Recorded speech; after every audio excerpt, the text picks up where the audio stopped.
ಭಾಂಡ ಒಂದೇ ಭಾಜನ ಒಂದೇ ಬೆಳಗ್ಗೆ ಕನ್ನಡಿ ಎನಿಸುತ್ತಯ್ಯ. ಅರಿದಡೆ ಶರಣ ಮರೆದಡೆ ಮಾನವ ಕೂಡಲ ಸಂಗಮ ದೇವ. ಇಂತಹ ಸಾವಿರಾರು ವಚನಗಳನ್ನು ಹೇಳಿ ಲಕ್ಷಾಂತರ ವಚನಗಳನ್ನು ಬರೆಯಲಿಕ್ಕೆ ಪ್ರೇರಣೆಯನ್ನು ನೀಡಿದ ವಿಶ್ವಗುರು ಬಸವಣ್ಣನವರ ದಿವ್ಯ ಚರಣಗಳಿಗೆ ಹಣೆಮಣದು. ಎಲ್ಲ ಶಿವಶರಣರ ಪವಿತ್ರ ಚೇತನಕ್ಕೆ ಭಕ್ತಿಯ ನಮನಗಳನ್ನು ಸಲ್ಲಿಸಿ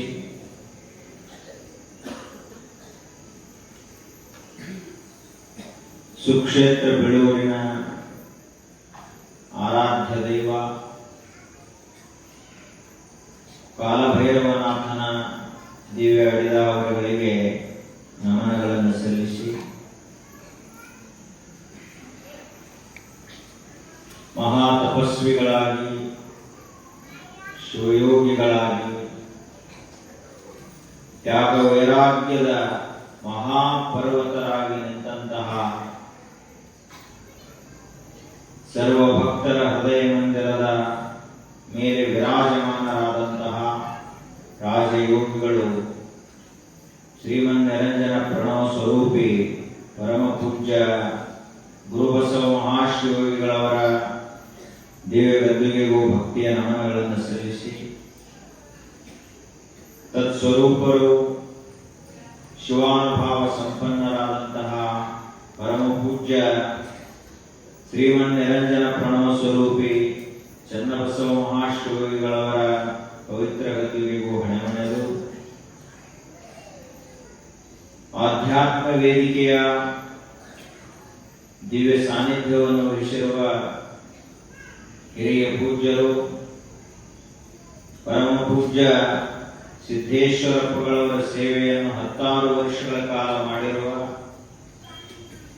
ಮಹಾವಿದ್ವಾಂಸರು ಶ್ರೇಷ್ಠ ಜ್ಞಾನಿಗಳು ಆದಂತಹ ಪರಮ ಪೂಜ್ಯ ಯೋಗಾನಂದ ಮಹಾಸ್ವಾಮಿಯವರ ಚರಣಗಳಿಗೂ ವಂದಿಸಿ ತಮ್ಮ ಗಾನ ಸುಧೆಯ ಮೂಲಕ ಸರ್ವರ ಮನವನ್ನು ಸ್ಪರ್ಶಿಸ್ತಾ ಇರುವಂತಹ ಗಾನ ಗಂಧರ್ವರಾದ ಸಿದ್ಧಾರು ಅವರಳ್ಳಿಯವರಲ್ಲಿಯೂ ಹಾಗೂ ತಬಲಾ ವಾದಕರಾದಂತಹ ಶ್ರೀಯುತರಾದ ಸಿದ್ಧರಾಜ್ ಮಾಲಿಪಾಟೀಲ್ ಅವರಲ್ಲಿಯೂ ಶ್ರದ್ಧೆಯಿಂದ ಆಗಮಿಸಿದಂತಹ ತಮ್ಮೆಲ್ಲರಿಗೂ ಭಕ್ತಿಪೂರ್ವಕ ಶರಣಾರ್ಥಿಗಳು.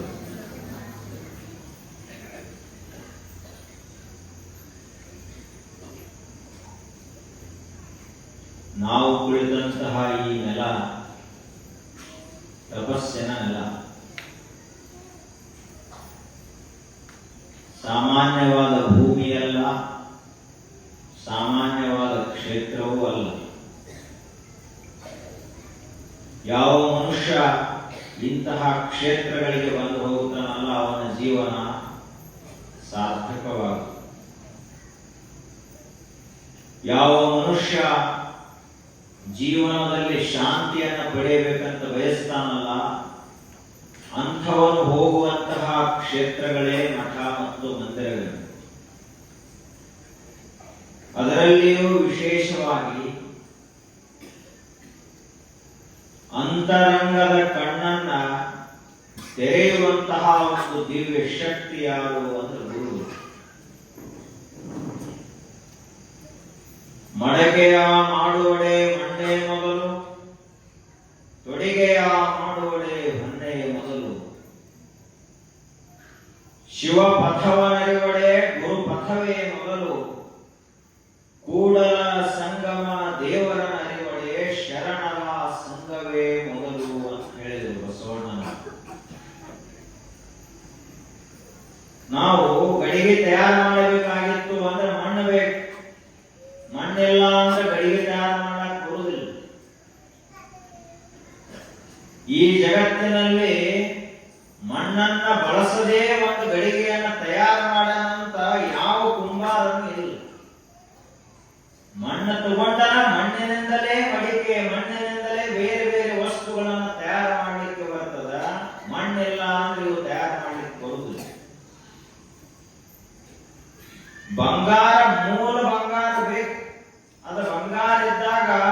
ನೀವು ಉಂಗುರ ಮಾಡಬಹುದು, ಸರ ಮಾಡಬಹುದು, ಚೈನ್ ಮಾಡಬಹುದು, ಬೇಕಾದಂತಹ ಆಭರಣಗಳನ್ನು ಮಾಡಬಹುದು. ತೊಡಿಗೆಯ ಮಾಡುವಡೆ ಹೊನ್ನೆ ಮೊದಲು, ಶಿವಪಥವನರಿವಡೆ ಗುರುಪಥವೇ ಮೊದಲು. ನಾವೇನಾದರೂ ಆಧ್ಯಾತ್ಮಿಕ ತತ್ವವನ್ನು ತಿಳ್ಕೋಬೇಕಂತ ಮಾಡಿದ್ದೀವಿ ಅಂತ ಅಂತಿದ್ದೀವಿ ಅಂದ್ರೆ, ನಮಗ ಪರಮಾರ್ಥ ತತ್ವ ತಿಳಿಬೇಕಾಗಿದೆ ಅಂತ ಯಾರಿಗಾದ್ರೂ ಇಚ್ಛೆ ಇದ್ರ, ಮೋಕ್ಷವಾಗಬೇಕು ಅಂತ ಯಾರಿಗಾದ್ರೂ ಬಯಕೆ ಇದ್ರ, ಅವ್ರೇನ್ ಮಾಡಬೇಕು?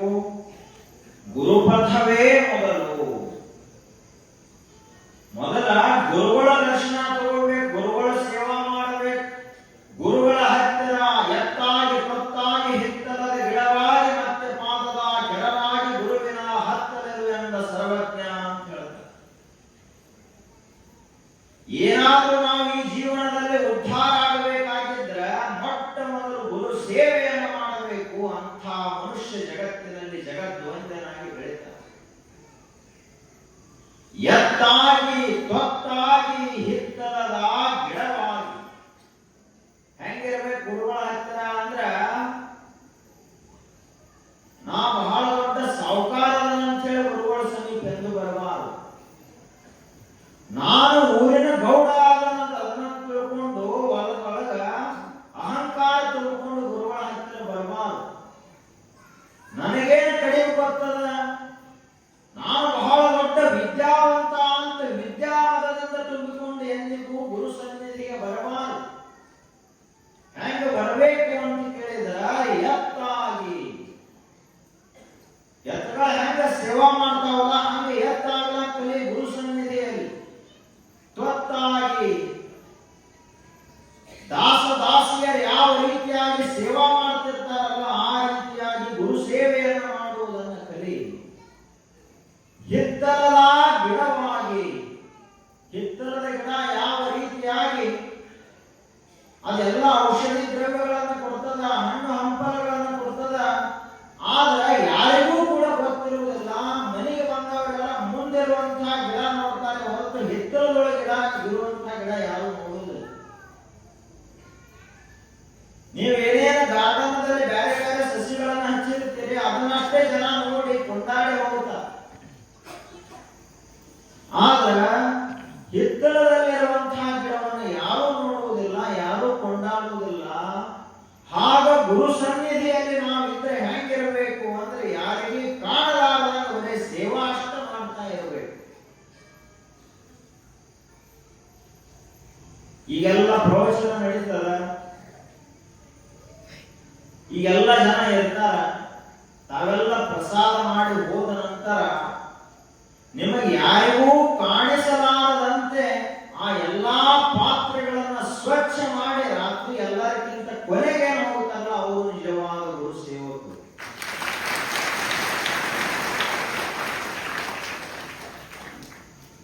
ಹಿತ್ತಲದ ಗಿಡವಾಗಿ ಮತ್ತೆ ಪಾದದ ಕೆಳವಾಗಿ ಗುರುವಿನ ಹತ್ತಲಿರುವಂತ ಸರ್ವಜ್ಞ.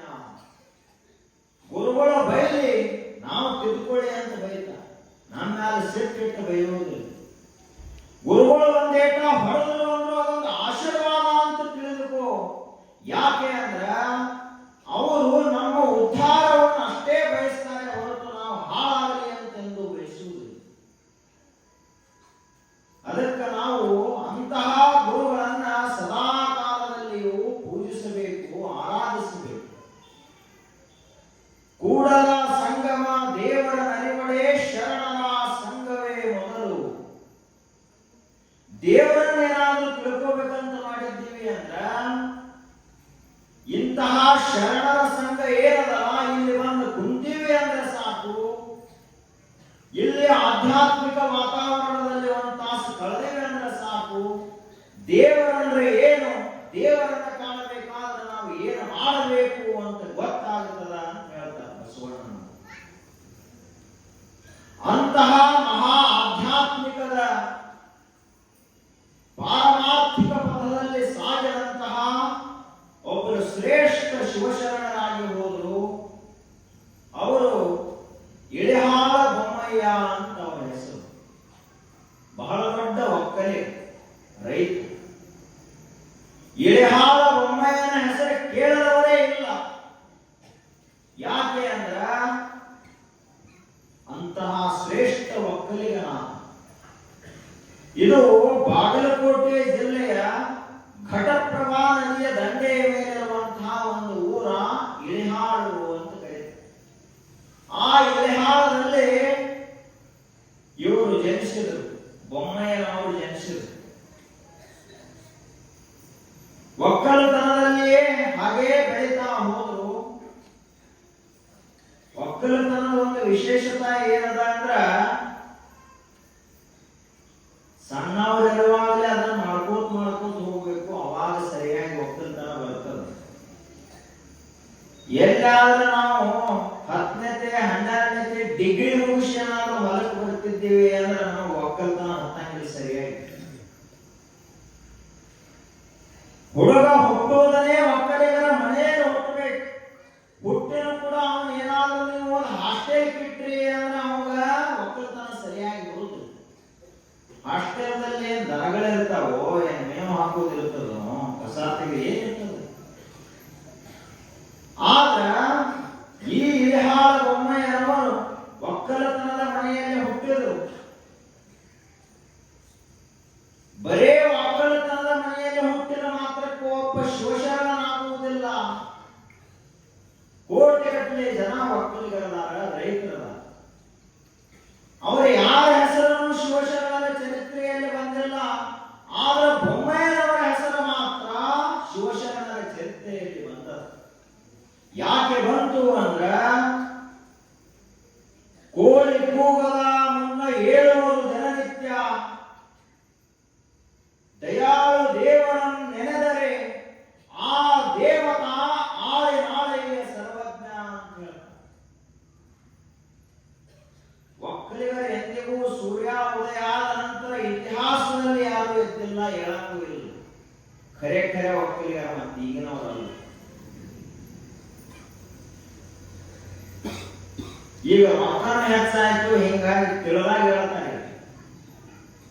ಆದ್ರೆ ರೈತರಾದಂಥವ್ರು, ಒಕ್ಕಲಿಗರಾದಂಥವ್ರು ಯಾವಾಗ ಹೇಳಬೇಕು ಅಂದ್ರ ಕೋಳಿ ಕೂಗದ ಮುನ್ನ ಏಳುವರು ದಿನನಿತ್ಯ. 4 ಗಂಟೆಗಿಂತ ಮೊದಲೇ ಹೇಳಬೇಕು. ಮತ್ತ 4 ಗಂಟೆಗಿಂತ ಮೊದಲೇ ಹೇಳಬೇಕಂದ್ರೆ ಲಘುನ ಮಕ್ಕಳು. ನಾವು ಈಗ ಮಕ್ಕಳದನ್ನ 12 ಗಂಟೆಗೆ ಸಾಮಾನ್ಯವಾಗಿ ಮರುದಿವ್ಸ ಚಾಲು ಆಗುತ್ತದೆ. 12 ಗಂಟೆ ಆಯ್ತಂದ್ರೆ ನಿನ್ನೆ ಸಮಯ ಹೋಯ್ತು, ಮತ್ತೆ ಇವತ್ತಿನ ಶುರು ಆಗುತ್ತೆ. ನಾವೆಲ್ಲ ಮಲ್ಕೊಳ್ಳೋದು ಈಗಿನ ಸಾಮಾನ್ಯ ಸಮಯ 12 ಮೇಲೆ ಮಲ್ಕೋತಾರ. ಮತ್ತು ಮುಂಜಾನೆ 4 ಕೇಳಂದ್ರೆ ಯಾವಾಗ ಹೇಳೋರು? ಎಷ್ಟು ಕೇಳ್ತಾರ? 7 ಎದ್ದ ಅಂದ್ರೆ ನಸಿಕಿನಾಗ ಎದ್ದಾನ ಅಂತ ತಿಳ್ಕೋಬೇಕು. 8 ತನಕ ಹೇಳೋದೇ ಇಲ್ಲ. ಇನ್ನು ಸಿಟಿಯಾಗ ಮಾತ್ರ ತೀರಕ್ಕೆ ಅತಿ ದೂರದ ಬೆಂಗಳೂರ, ಮುಂಬೈ ಅವ್ರು ಬಾಳ ಲಘು ಎದ್ದಾರಂದ್ರೆ 10 ಕೇಳ್ತಾರೆ. ಏನ್ರಿ 2 ಲಘು ಎದ್ದಾರಿ ಅಂತ.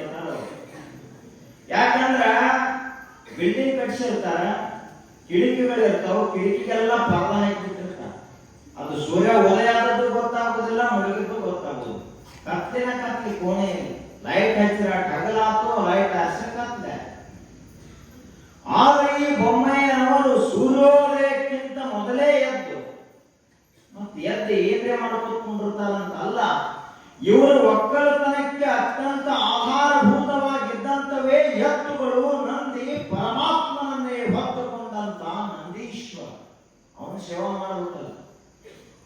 ಎದ್ದು ಕೂಡಲೇ ಮತ್ತ ಯಾರ್ಯಾರಿಗೆ ಎಟ್ಟೆಟ್ಟು ಕೊಡ್ತೇನೆ, ಏನೇನ ಆಯ್ತು ಲೆಕ್ಕ ಅಂತ ಅದನ್ನ ವಿಚಾರ ಮಾಡೋದು. ಏನ್ ಮಾಡೋದು? ಎತ್ತುಗಳು ಸೇವಾ ಮಾಡ್ಬೇಕಂತದ. ಮುಂಜಾನೆ ಎದ್ದ ತಕ್ಷಣ ದನಗಳಿಗೆ, ಅವುಗಳಿಗೆ ಮೇವು ಹಾಕಬೇಕು, ನೀರು ಕುಡಿಸಬೇಕು, ಮುಸುರಿ ತಿನ್ನಿಸಬೇಕು. ಎಲ್ಲ ಸರಿಯಾಗಿ ಅವುಗಳ ಹೊಟ್ಟೆ ತುಂಬಿ ಗಟ್ಟಿ ಆದ ಬಳಿಕ ಸೂರ್ಯ ಹೊಂದುವುದಕ್ಕಿಂತ ಮೊದಲ ಹೊರದಾಗ ಹೋಗಿ ನೇಗಲ ಹೊಡೆದಾಕ ಚಾಲೂ ಮಾಡಿದ ಅಂತ ತಿಳ್ಕೋಬೇಕು. ಈ ಮನುಷ್ಯ ರೈತ ಆದ, ಇವ ದೇವರ ಸಮಾನ ಆದ ಅಂತ ತಿಳ್ಕೋಬೇಕು.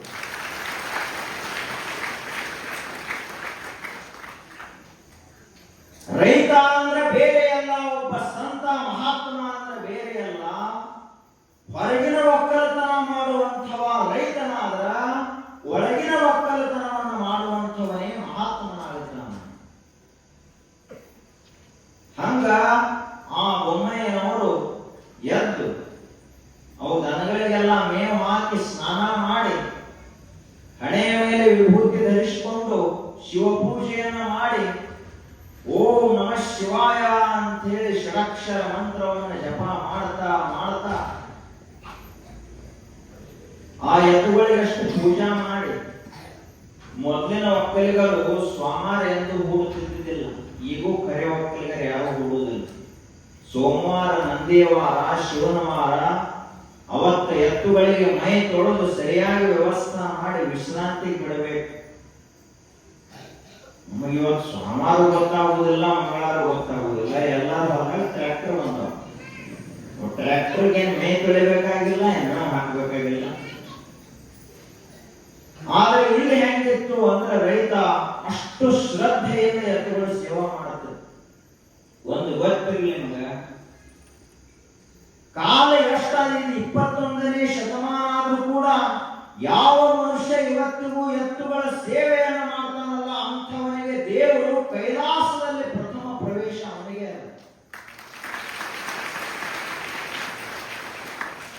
ನಮ್ಮೊಂದು 3 ಟ್ರ್ಯಾಕ್ಟರ್ ಅದಾವ್ರಿ, ನಾವು ಕೈಲಾಸಕ್ಕೆ ಹೋಗ್ತೀವಿ ಅಂದ್ರೆ ನೀವು ಹೋಗಂಗಿಲ್ಲಪ್ಪ ಅಂತ ಹೇಳ್ತಾರೆ. ಯಾಕೆ ಅಂದ್ರ ನಂದಿಯ ಸೇವೆಯನ್ನ ಮಾಡಿದ್ರ ಸಾಕ್ಷಾತ್ ಶಿವನ ಸೇವಾ ಮಾಡಿದಂತೆ. ಯಾಕೆ ಅಂದ್ರ ಶಿವನನ್ನು ಹೊತ್ತುಕೊಂಡು ತಿರುಗಾಡುವಂಥವನೇ ನಂದಿ ಅಂದ ಬಳಿಕ ನಾವು ನಂದಿಯ ಸೇವೆಯನ್ನ ಮಾಡಿದ್ರ ಶಿವನ ಸೇವಾ ಮಾಡಿದಂಗ ಆಗುತ್ತೆ. ನಿಮ್ಮ ಹೊಲದಾಗ ಏನೂ ಇರಲಿಲ್ಲ ಅನ್ನೋದು ಚಿಂತಿಲ್ಲ, ಸ್ವಲ್ಪ ಮೇವು ಹತ್ತದ, ಒಂದೊಂದು ಎತ್ತುಗಳು ಒಂದೊಂದು ಆಕಳ ಅಷ್ಟು ಇರ್ಬೇಕು ಮನೆಯಲ್ಲಿ. ನಮಗೇನಾಗಿದೆ, ಏನ್ರಿ ಹಣಕಾಸು ಮಾಡೋರು ಯಾರು, ವಾಸ ಬರ್ತದ. ಆ ಯೂರಿಯಾ DAP ಎಲ್ಲ ಹೊಲಕ್ಕೆ ಹಾಕ್ತೀರಿ, ಅವು ವಾಸ ಬರುದಿಲ್ಲ. ಔಷಧ ಹೊಡಿತೀರಿ ದ್ರಾಕ್ಷಿಗೆ, ಎಷ್ಟು ಔಷಧ ಏನದ ಎಷ್ಟು ವಾಸ ಇರ್ತದೆ, ಅದೇನು ಅನ್ಸೋದಿಲ್ಲ ಮನುಷ್ಯಾಗ. ಆದ್ರೆ ಈ ದನಗಳ ಸಗಣಿ, ದನಗಳ ಗೋಮೂತ್ರ ನೋಡಿದ್ರೆ ಏನ್ರಿ ನಮ್ಗೆ ಆಗಿ ಬಿಡುವುದಿಲ್ಲ ಅದು ಅಂತ ಹೇಳ್ತಾರೆ. ಹಂಗೆಂದು ಅನುಭವದ ರೈತರಾದಂಥವ್ರು. ಯಾಕೆ ಅಂದ್ರ ನಾವೇನು ಹಣೆಗೆ ವಿಭೂತಿಯನ್ನು ಹಂಚ್ಕೊಳ್ತೀವಲ್ಲ, ಆ ವಿಭೂತಿ ತಯಾರಾಗುವುದೇ ಆಕಳ ಗೋಮಯದಿಂದ ತಯಾರಾಗ್ತದೆ ಅನ್ನೋದನ್ನು ಯಾರು ಮರಿಬಾರದು.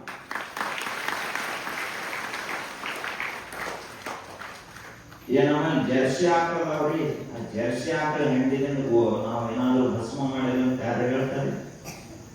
ಜರ್ಸಿ ಆಕಳದವ್ರಿ ಮನೆ ತುಂಬ ಹೊಡೆದ ಮನುಷ್ಯ ಅಂತಿಲ್ಲ ಅಂತ ಯಾರು ಅಂತಾರೆ? ಅದಕ್ಕ ಅಂತಹ ಇಳಿಹಾಳ ಬೊಮ್ಮಯ್ಯನವರು ತಮ್ಮ ಕಾಯಕದಲ್ಲಿ ನಿರತರಾಗಿದ್ರು. ಒಕ್ಕಲಿಗರು ಅಂದ್ರ ಬಹಳ ಸ್ವಚ್ಛ ಮನಸ್ಸಿನವರು. ಹೆಂಗಿರ್ತಾರ ಒಕ್ಕಲಿಗರು ಅಂದ್ರ ಅವ್ರಿಗೆ ಒಳಗೊಂದ ಹೊರಗೊಂದ ಅಂತ ಇರುವುದಿಲ್ಲ. ಅವ್ರಿಗೆ ನಮ್ಮವರು ಇವ್ರು ಹೊರಗಿನವರು ಅಂತ ಅನ್ಸುದೇ ಇಲ್ಲ. ಯಾರ್ಯಾರ ಹಸನವನ್ನ ಹೊರಕ್ಕೆ ಬರ್ತಾರಲ್ಲ ಅವರಿಗೆ ತಂದ ಬುದ್ಧಿಯನ್ನ ಬೀಚು ಮನಸ್ತಾರಲ್ಲ, ಇವನು ಒಕ್ಕಲಿಗ ನಿಜವಾದ ಶ್ರೀಮಂತ.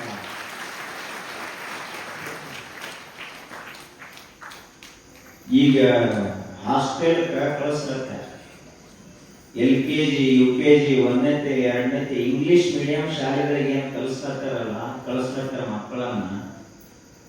ಒಂದು ಟಿಫಿನ್ ಮಾಡಿರ್ತಾರೆ ಸಿಟ್ಟಾಗದು ಅಷ್ಟ ಸಣ್ಣ ಡೈರಿ. ಅವು ಇವರಿಗೆ ಲಘು ಎತ್ತ ಅಡಿಗೆನೂ ಮಾಡೋದಕ್ಕೆ ಆಗುವುದಿಲ್ಲ ಸಿಟ್ಟಾಗ. ಪಾಪೆಲ್ಲ ರಾತ್ರಿ ಸೀರಿಯಲ್ಗಳನ್ನ ನೋಡಿ ಎಲ್ಲ ಮಾಡಿ ಮಾಡ್ಕೊಂಡು ದನದಿರ್ತಾರ. ಮುಂಜಾನೆ ಎದ್ದ ಕೂಡಲೇ ಹೋಟೆಲ್ ಅಂದ್ರೆ ಇಡ್ಲಿ ದೋಸೆ ಅವು ಇವು ಎಲ್ಲ ಡಬ್ಬಿಯಲ್ಲಿ ಹಾಕಿ ಮಕ್ಕಳಿಗೆ ಕೊಟ್ಟು ಕಳಿಸಿಬಿಡ್ತಾರ. ಕಳಿಸಿ ಆ ಹುಡುಗರಿಗೆ ಹೇಳ್ತಾರೆ ಅವರು ತಾಯಂದಿರು, ಹಳ್ಳ್ಯಾನ ಮಾಡಲ್ಲ ಸಿಟ್ಟಾಗಿ ನಾವು ಏನ್ ಹೇಳ್ತಾರಂದ್ರ, ಯಾರ ಕಡೆ ಮುಖ ಮಾಡಿ ಉಣ್ಲಾಕ್ ಹೋಗ್ಬೇಡ, ಗಾಡಿ ಕಡೆ ಕೂತು ಉಣ್ಬೇಕಂದ್ರೆ ಯಾರ ಬೇಡ ಕೊಡ್ಲಾಕ ಎಣ್ಣೆ ಇಡ್ಲಿನ ಇಲ್ಲಲ್ಲ. ಹಿಂಗಾದ್ರೆ ಮಾಡುದೇನಲ್ಲ. ಆದ್ರೆ ಒಕ್ಕಲಿಗರಾದಂಥವ್ರು ಮೊದಲಿನ ಅಜ್ಜಿಗಳು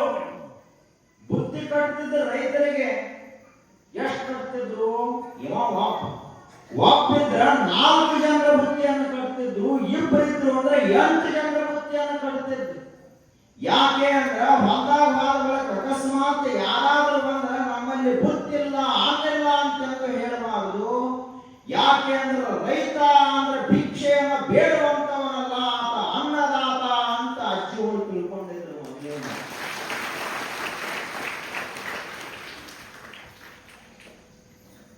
ಈಗ ಏನ್ ರೊಟ್ಟಿ ಮಾಡಂಗಿಲ್ಲ, ಬುತ್ತಿ ಕಟ್ರೆ ಅಂದ್ರೆ ಚಪಾತಿ ಕಟ್ಟಿಬಿಡುತ್ತ. ಆಯ್ತು, ಅಂತಹ ಇಲಿಹಾಳ ಬೊಮ್ಮಯ್ಯನವರು ಅಷ್ಟು ಉದಾರ ಹೃದಯ. ಇನ್ನ ಅವರ ಸೇವಾ ಎಷ್ಟು ಶ್ರದ್ಧೆಯಿಂದ ಒಕ್ಕಲುತನ ಮಾಡೋದಂದ್ರೆ ಎಲ್ಲರಿಗೂ ಬರುವುದಿಲ್ಲದು. ಚಲೋ ಒಕ್ಕಲಿಗರು ಬಹಳ ಕಡಿಮೆ ಜನ ಇರ್ತಾರೆ. ಕೋಟಿ ವಿದ್ಯೆಗಳಲ್ಲಿ ಮೇಟಿ ವಿದ್ಯೆಯೇ ಮೇಲು ಅಂತ ಹೇಳಿದರು. ಬೇಕಾದ IAS ಆಫೀಸರ್ ಆಗಬಹುದು, ಆದ್ರೆ ಒಕ್ಕಲಿಗಾಗಕ್ಕೆ ಬರುವುದಿಲ್ಲ. ಯಾಕೆ ಅಂದ್ರೆ IAS ಅನ್ನೋದನ್ನ ಶಾಲೆಯಲ್ಲಿ ಕಲಿಬೇಕಾಗುತ್ತದ. ಒಕ್ಕಲತನವನ್ನ ಭೂತಾಯಿಯ ಉದರದಲ್ಲಿ ಈ ಭೂಕ್ಷೇತ್ರದಲ್ಲಿ ವಿಶಾಲವಾದಂತಹ ಪೃಥ್ವಿಯ ಮೇಲೆ ಸೇವೆ ಮಾಡ್ತಾ ಕಲಿಬೇಕಾಗ್ತದೆ. ಒಕ್ಕಲತನ ಏನದನ್ನ ಆಫೀಸ್ನಾಗ ಕೂತು ಕಲಿಯಕ್ಕೆ ಬರುವುದಿಲ್ಲ. ಒಕ್ಕಲತನವನ್ನ ಅದೊಂದು ಡಿಗ್ರಿ ಅಲ್ಲ, ಅದೊಂದು ಪದವಿ ಅಲ್ಲ. ಆದ್ರೆ ಒಕ್ಕಲತನಕ್ಕಿಂತ ದೊಡ್ಡ ಪದವಿನೇ ಈ ಜಗತ್ತಿನಲ್ಲಿ ಇನ್ನೊಂದು ಇಲ್ಲ. ಹೇಳ್ತಿರ್ತಾರೆ, ನಮ್ಮ ಮಗ ಏನ್ರಿ ಒಬ್ಬ ಅಮೇರಿಕಾದಾಗ ಅದಾನ, ಒಬ್ಬ ಬೆಂಗಳೂರಲ್ಲಿ ಮುಖ್ಯಮಂತ್ರಿ ಕಾರ್ಯಾಲಯದೊಳಗ PA ಅದ, ಮುಖ್ಯಮಂತ್ರಿ ಅವರು PA ಅದ, ಇನ್ನೊಬ್ಬ ಕ್ಲಾಸ್ 1 ಆಫೀಸರ್ ಅದಾನ, ಸಣ್ಣ ಅದಾನ, ಅಭ್ಯಾಸ ತಲೆಗೆ ಹಾಕ್ತಿಲ್ರಿ, ಅದಕ್ಕೆ ಈಗ ಹೊಲದಾಗ ಹಚ್ಚಿ ಬಿಟ್ಟಿದ್ದೀವಿ. ಹೀಗೆಂದು ಹೇಳಕ್ ಹೋಗಬಾರದು. ಮೊಟ್ಟ ಮೊದಲಿಗೆ ಯಾರ ಹೆಸರನ್ನ ಹೆಮ್ಮೆಯಿಂದ ನಾವೆಲ್ಲ ಹೇಳಬೇಕು ಅಂದ್ರ ಸಣ್ಣ ಮಗ ಏನದಲ್ಲ, ಇವನೇ ನಮಗ ಅನ್ನ ಹಾಕುವಂತ ಅನ್ನದಾತ ಅಂತ ಹೇಳಬೇಕು ನಾವೆಲ್ಲ. ದೊಡ್ಡ ಮಗ ಏನದಲ್ಲ, ಅವ ನಮ್ಮ ಕೈಯೊಳಗೆ ಇದನ್ನ ಮಾಡೋದು ಬೇಡ ಅಂತ ಮಂದಿ ಕೈಯಾಗ ಚಾಕರಿ ಮಾಡಕ್ ಹೋಗ್ಯಾನ ಅಂತ ಹೇಳಿದ್ರೆ ಹೊರತು ಸಣ್ಣವನನ್ನ ಒಕ್ಕಲತನ ಮಾಡುವವನನ್ನು ಎಂದು ಕಡೆಗಣಿಸಿ ನೋಡಬಾರದು. ಈಗ ಇನ್ನೊಂದು ದೊಡ್ಡ ಸಮಸ್ಯೆ ಆಗಿದೆ. ಒಕ್ಕಲತನ ಮಾಡೋರಿಗೆ ಯಾರು ಕನ್ಯಾ ಕೊಡಂಗಿಲ್ಲ. ಏನ್ ಮಾಡ್ತೀರಿ? ಏನಿಲ್ಲ, 10 ಎಕರೆ ದ್ರಾಕ್ಷಿ ಅದ. ಅವಳಿಗೆ ಇನ್ನೊಬ್ರು ಕೇಳ್ತಾರೆ, ಏನ್ ಮಾಡ್ತೀರಿ? ನೌಕರಿ ಐತ್ರಿ, ನೌಕರಿ ಅದ್ರಿ, ಪಗಾರ ಎಷ್ಟದ? ತಿಂಗಳಿಗೆ 10,000 ಐತ್ರಿ. ಎಲ್ಲದ್ರ ನೌಕರಿ? ಬೆಂಗಳೂರೊಳಗ, ಮುಂಬೈದೊಳಗೆ ನೌಕರಿ ಅದ. ಹಂಗಾದ್ರೆ ಕನ್ಯಾ ಅವನಿಗೆ ಕೊಡುದು ಅಂತ ನಿರ್ಣಯ ಮಾಡಿದ್ರು. ಇವ ವರ್ಷಕ್ಕ ಕೋಟಿಗಟ್ಟಲೆ ಗಳಿಸ್ತಿದ್ದ ಒಕ್ಕಲುತನದಲ್ಲಿ, ಇವನಿಗೆ ಕನ್ಯಾ ಕೊಡಲಿಲ್ಲ, ಅವನು ಕೊಟ್ಟರು. ಆ ಬಳಿಕ ಅವನು ನೌಕರಿ ಏನ್ ಮಾಡ್ತೀರಿ ಅಂತ ಎಲ್ಲ ಲಗ್ನ ಎಲ್ಲ ಮುಗಿತು. ನೌಕರಿ ಅಂತ ಕೂಡ ಕಣ್ಣು ಮುಚ್ಚಿ ಕೊಟ್ಟು ಬಿಡ್ತಾರೆ. ಟಾಟಾ ಕಂಪನಿ ಹೆಂಗ್ ಕಣ್ಣು ಮುಚ್ಚಿ ಸಾಮಾನು ಖರೀದಿ ಮಾಡ್ತಾರ, ಹಂಗ ನೌಕರಿ ಅಂದ ಬಳಿಕ ಕಣ್ಣು ಮುಚ್ಚಿ ಕೊಟ್ಟು ಬಿಡುದು.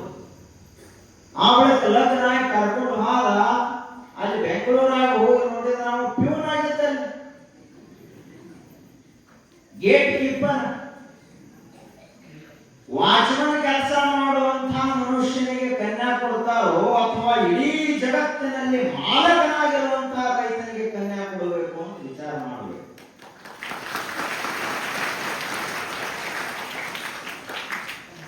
ಕಡಿಮೆ ಮಾಡಿದ್ರೆ ನಾವು ಚಪ್ಪಾಳೆ.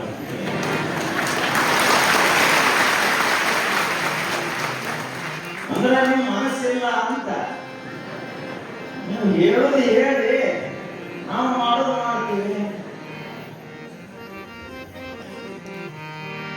ಇವ್ರ ಅವ್ವ ಅಪ್ಪ ಏನಾದ್ರೂ ಸರಿ, ಆ ಹೆಣ್ಮಕ್ಕಳಾದ್ರೂ ಯುವತಿಯರಾದ್ರೂ ಅವರ ಮನಸ್ಸು ಮಾಡಬೇಕು.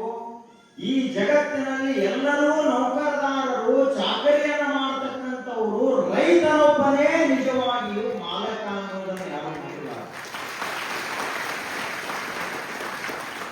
ಅದಕ್ಕ ಅಂತಹ ಇಲಿಹಾಳ ಬೊಮ್ಮಯ್ಯನವರು ಶಿವರಾಮ ಸ್ಮರಣವನ್ನ ಮಾಡ್ತಾ ಒಕ್ಕಲುತನವನ್ನ ಮಾಡ್ತಾ ಇದ್ರು. ಒಕ್ಕಲುತನ ಅಂದ್ರ ಇಂಥ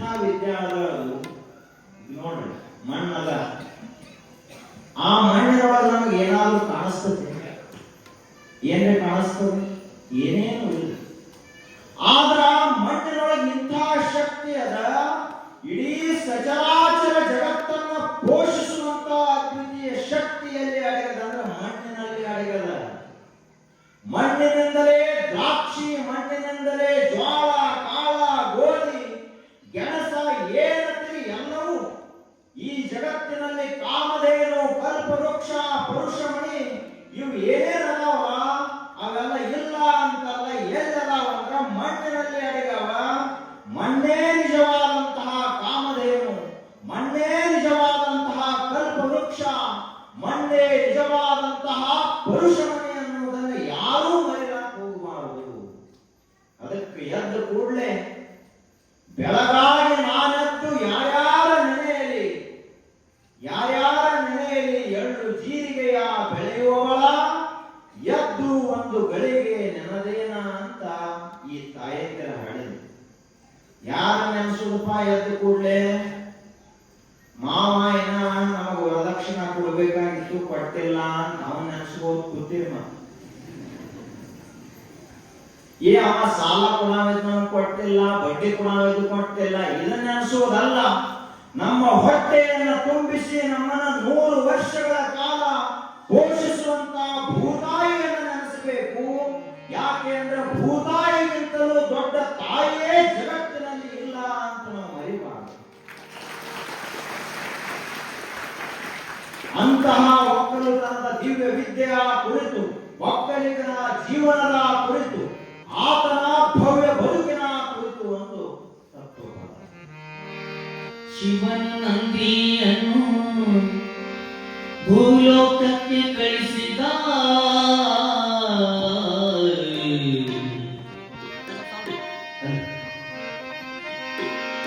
ಶಿವನಾಮ ಜಪಿಸುತ್ತಲೇ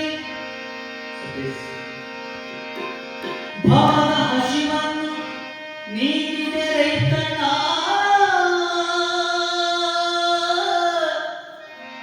ಭವದ ಹಸಿವನ್ನು ನೀಡಿದೆ ರೈತಣ್ಣ, ರೈತಣ್ಣ. ದೇಶದ ಬೆನ್ನೆಲುಬಾಗಿ ಹಸಿದವರಿಗೆ ಉಸಿರಾದೆ, ಬಳಲಿದವರ ಅಳಲ ನೀಡಿದೆ ರೈತಣ್ಣ.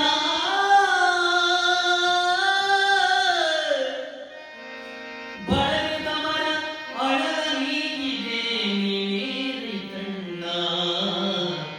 ದೇಶದ ಬೆನ್ನೆಲುಬು ನೀನೇ ರೈತಣ್ಣ.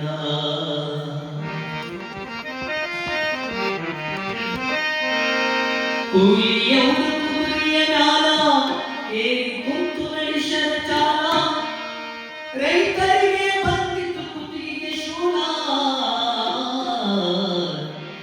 ಕೈಲಿ ಕೊಟ್ಟು ಹಿಡಿಯಲು ಬಂತವರ ಕಾಲ, ಓ ಕೈಲಿ ಕೊಟ್ಟು ಹಿಡಿಯಲು ಬಂತವರ ಕಾಲ. ಕೂಲಿಯ ನಾಲ ಏರಿ ಕುಂತು ನಡೆಸದ ಚಾಲ, ರೈತರ ಕುತ್ತಿಗೆ ಬಂದಿತು ಶೂಲ. ಕೈಲಿ ಕೊಟ್ಟು ಹಿಡಿಯಲು ಬಂತವರ ಕಾಲ, ಓ ಕೈಲಿ ಕೊಟ್ಟು ಹಿಡಿಯಲು ಬಂತವರ ಕಾಲ.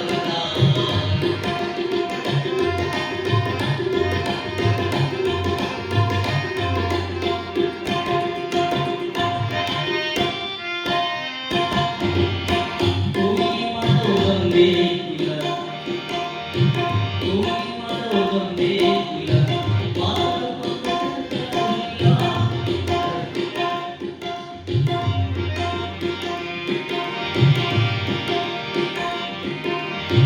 ಕೂಲಿ ಮಾಡೋದೊಂದೇ ಕುಲ, ಮಾಡಿಕೊಂಡು ಕೆಟ್ಟರವಿಲ್ಲ.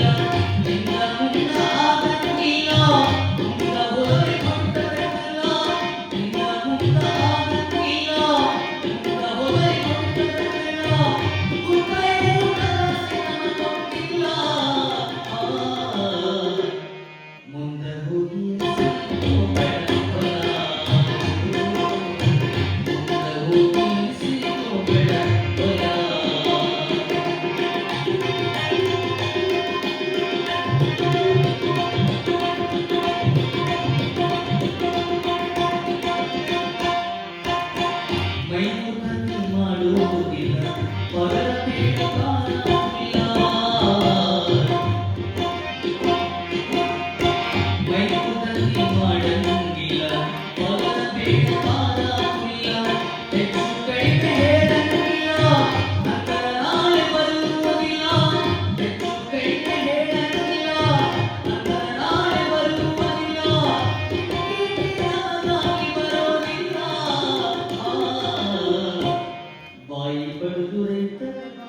ಪೂರ್ಣ ಬಾಯಿ ಪಡೆದು ರೈತ ಮಾಡದ ಗೋಳ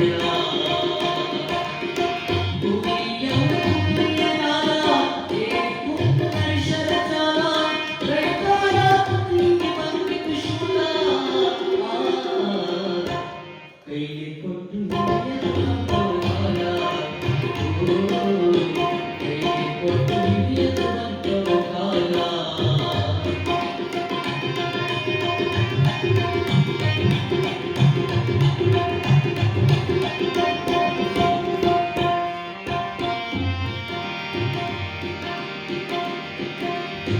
ಹರಡಿ ಮಾಡಬೇಕು ರಾಶಿ ಮಾಡಿಕೊಂಡು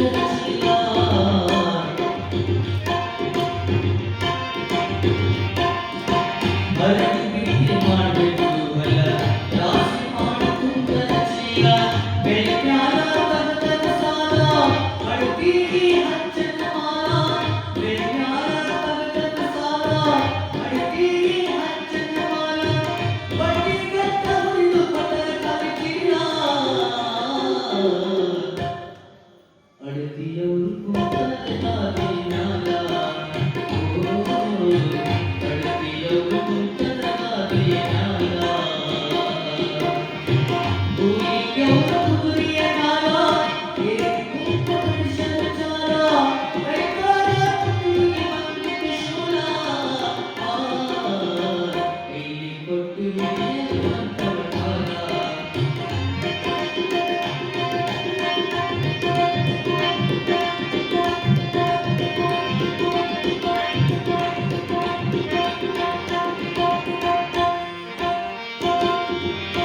ರೈತರಿಗೆ ಹಿಡಿದು ಕೈಮಾತೋ ಮಳೆಗಾಲ ಮಳೆಗಾಲ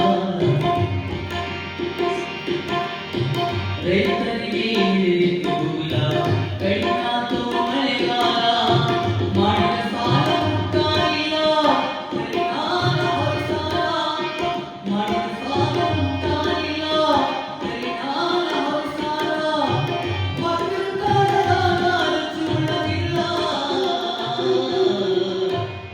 ರೈತರ ಮ್ಯಾಲ ಗಣಿಯಾಡುವುದು ಇಲ್ಲ ರೈತರ ಮ್ಯಾಲ ಗಣಿಯಾಡುವುದು ಜಗವಿಲ್ಲ ಕೂಲಿಯವರು ಕುದುರೆಯ ನಾಲ ಏರಿಕೊಂಡ ಮನುಷ್ಯರ ಜಾಲ ರೈತರ ಕುದುರೆಗೆ ಬಂದಿತು ಶೂಲ ಕೈಗೆ ಕೊಟ್ಟು ಹಿಡಿಯದು ಬಂತವ ಕಾಲ ರೈತರಿಗೆ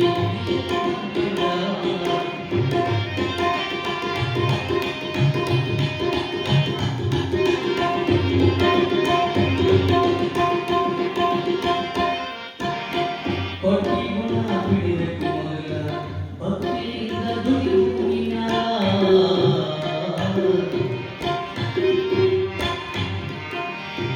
ಕೊಟ್ಟಿ ಗುಣ ಬಿಡಬೇಕು ಮಗ ಭಕ್ತಿ ಇಟ್ಟು ದುಡಿಯುವುದು ಭೂಮಿ ಮ್ಯಾಲ ಅಲೆ ದುಡಿದರೆ ಸಾಯೋ ತನಕ ಅನ್ನ ಬಗೆಯ ಭೂಮಿ ಮ್ಯಾಲ ಅಲೆ ದುಡಿದರೆ ಸಾಯೋ ತನಕ ಅನ್ನ ಬಗೆಯ ಭಾರತದ ಭಾಗ್ಯತೆಯನ್ನು ಕಡಿಮಿಲ್ಲ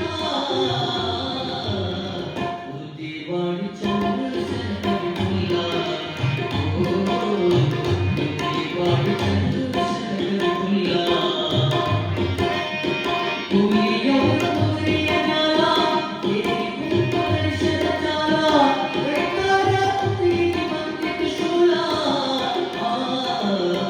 ಕೈಗೆ ಕೊಟ್ಟು ಹಿಡಿಯುವುದು ಕಾಲ ಕೈಗೆ ಕೊಟ್ಟು ಹಿಡಿಯುವುದು ಕಾಲ ಕೈಗೆ ಕೊಟ್ಟು ಹಿಡಿಯುವುದು ಕಾಲ ಗುರು ಬಸವೇಶ್ವರ ಮಹಾರಾಜರಿಗೆ